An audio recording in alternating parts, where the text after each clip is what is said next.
Olá, vamos falar de espiritismo? Sou Débora Rabelo, aqui dos Amigos de Nosso Lar, trazendo neste momento a continuidade do estudo da obra Memórias de um Suicida, Projeto Ivone Pereira. Estamos no capítulo 2, Os Réprobos, dando continuidade então ao nosso estudo. Se você não assistiu os vídeos anteriores, convido a acessar a playlist Projeto Ivone Pereira e buscar os estudos desde o início. Vamos lá então?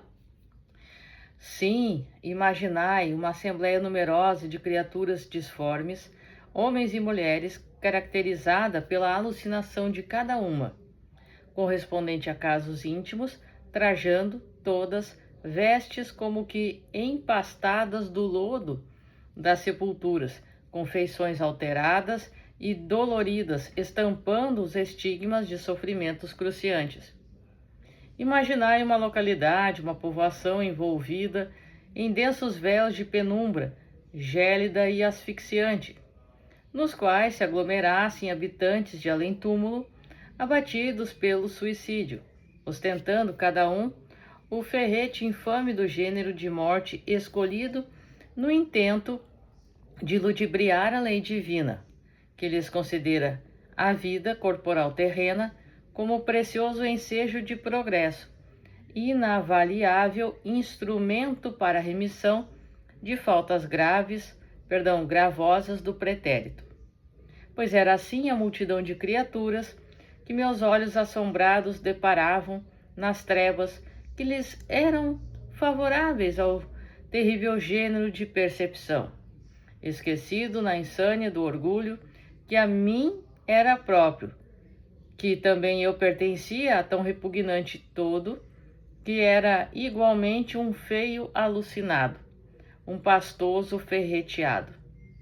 Eu via por aqui, por ali, estes traduzindo de quando em quando, em cacoetes nervosos, as ânsias do enforcamento, esforçando-se com gestos instintivos, altamente emocionantes, por livrarem o pescoço, entumecido e violáceo, dos farrapos de cordas ou de panos que se refletiam nas repercussões perispirituais. Em vista das desarmoniosas vibrações mentais que permaneciam, torturando-os. Aqueles indo e vindo como loucos em carrocerias espantosas, bradando por socorro em gritos estentóricos,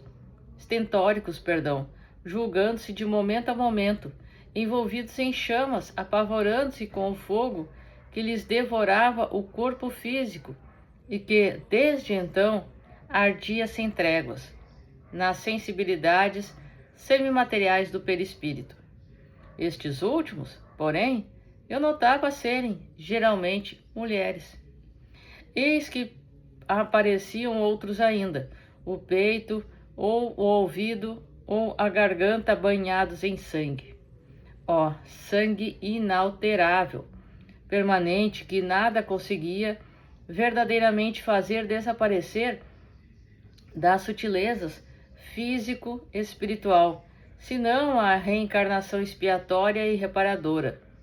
Tais infelizes, além das múltiplas modalidades de penúrias, porque se viam atacados, deixavam-se estar preocupados sempre a tentarem estancar aquele sangue jorrante, ora com as mãos, ora com as vestes, ou contra qualquer coisa que supunham ao alcance, sem, no entanto, jamais o conseguirem, pois tratava-se de um deplorável estado mental que os incomodava e impressionava até o desespero.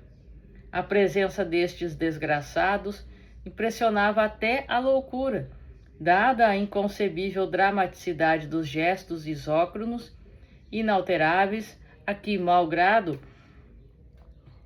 próprio, se viam forçados, e ainda todos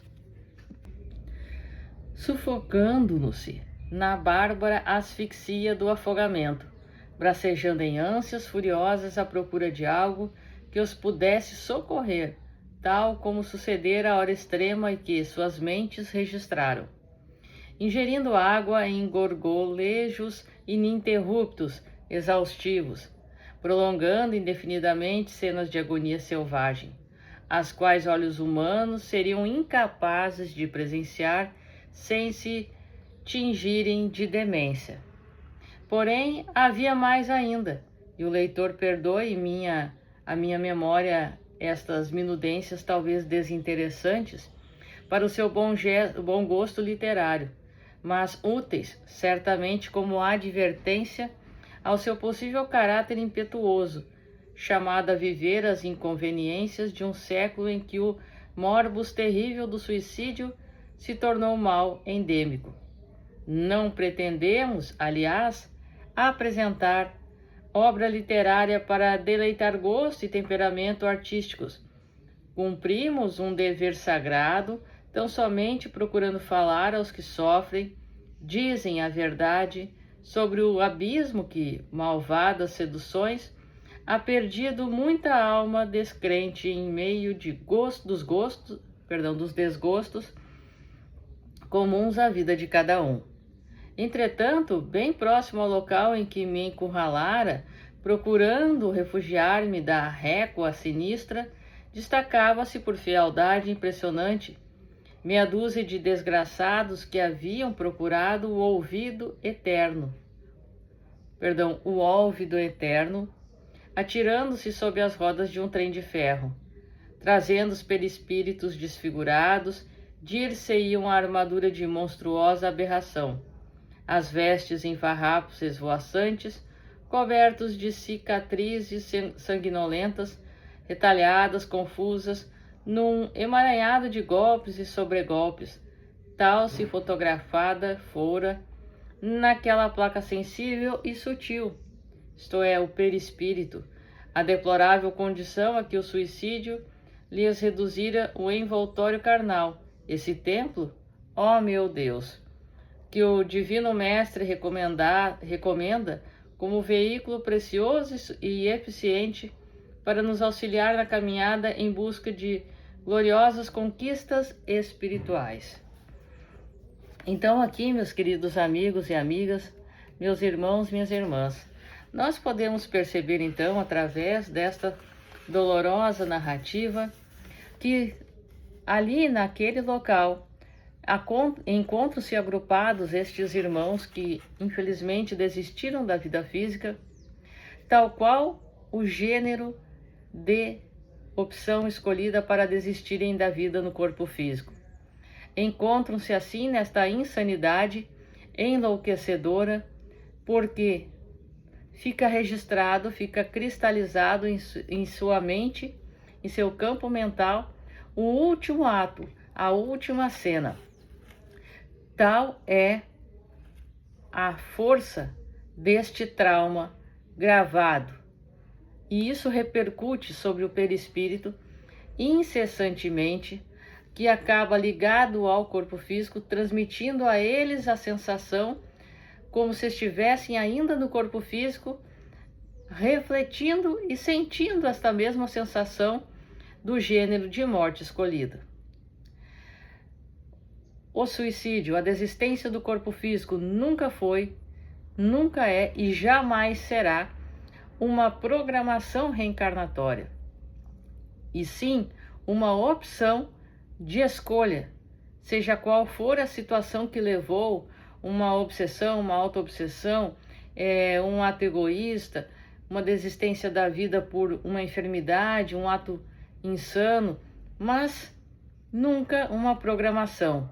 Somos criados, programados, escolhemos, ajudamos a escolher a nossa programação reencarnatória de acordo com as nossas condições, mas para progredirmos e evoluirmos.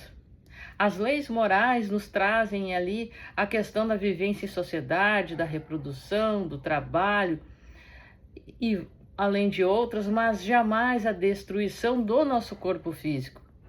Este precisa perecer ao natural, conforme forem esgotando os fluidos vitais, que nós recebemos na quantidade para a vivência da nossa programação de X anos na nossa fase encarnatória. E, portanto, estes nossos irmãos sentem desta forma. Aqueles que optaram pelo enforcamento sentem o tempo inteiro a corda como se ela ainda estivesse ali desprendendo. Aqueles que tomaram ácido, veneno, sentem o líquido os corroendo. Que optaram por armas de fogo e por aí vai.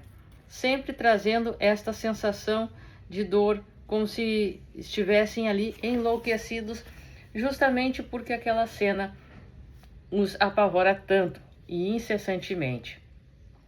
Trazem também uma vibração tão forte que, estando junto a nós, é como se sentíssemos também o desejo a este ato. Tal é a força e a dor que carregam em si, que não há palavras específicas aqui nesta face desta terra capazes de descrever completamente, mais além do que Camilo aqui mesmo nos traz. Então estão ali sendo guardados, vamos dizer assim, entre aspas, neste local, para que ambos possam auxiliar mutuamente um ao outro. Mas é aos poucos que isto vai acontecendo e vai sendo despojado esta dor de cada um deles. Sou Débora Rabelo, um forte abraço para você. Valorize a vida, você é muito importante para Deus. Esta encarnação é muito importante. Muitas pessoas nos amam e muitas vezes nós não nos damos conta disso. Não desista de viver. youtube.com/amigos de nosso lar. Conheça este canal, inscreva-se, clique no sininho, dê seu like, comente os vídeos e me ajude a divulgar este canal de luz. Até a próxima!